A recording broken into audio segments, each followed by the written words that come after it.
I'm reminded by friends that I can't leave the supermarket. I must always work there because it does mean a lot to me. It is the place where I met my husband. I didn't know it at the time, but this person was coming in for 3 weeks buying things he didn't actually need just to get to see me. He must have come in about 3 times, and perhaps I was gaining a recognition of having seen him before. He would stand at the end of my till looking very smart in his overcoat, and he did have ginger hair, which is very nice indeed, I think.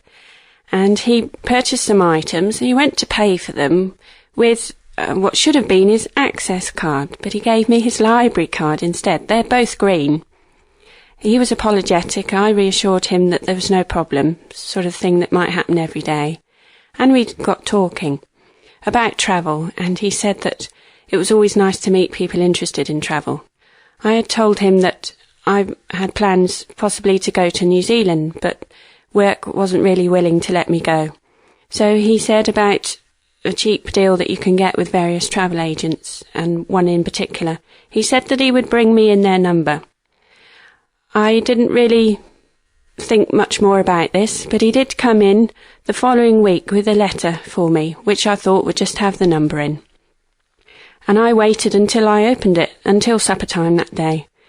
When I did open it, it was a lovely letter, and at the end of it, it revealed what he had been doing, that he'd been coming in for 3 weeks, and he didn't know that he could any longer afford the money necessary to buy the items that he was buying, because he didn't really need them. He was just trying to see me.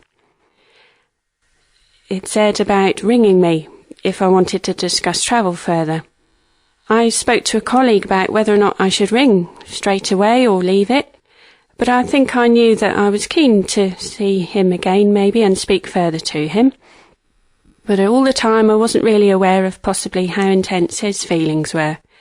But the next day I went and rung.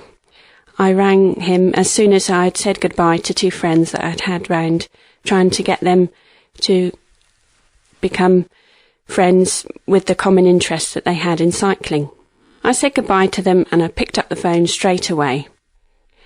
And we were talking for an hour or so, and when it came to arranging when next to see one another, it was surprisingly quickly that he wanted to see me, the very next day in fact. So an adventure began. I was made to feel very ill by my colleagues at work, but we met up at lunchtime. We had a nice meal, although it wouldn't have mattered what we'd have eaten, because we were very nervous. He asked me what muesli I had in the mornings. And actually I said, well, I don't do myself any favours, I don't bother with breakfast. And then he said, oh dear, I meant to ask you what music you liked. And so his nerves were revealed, and perhaps we could talk easier after that, because we had a laugh and we just carried on telling one another about ourselves and what our intentions for life were. And then there was the next meeting that we would have, and that was to be on the Friday as well. And that was to be the first of many lovely outings that we would have, and a long life that I hope we lead together. So it just shows you that when you're in the supermarket buying your goods, you never know what might be at the end of the transaction.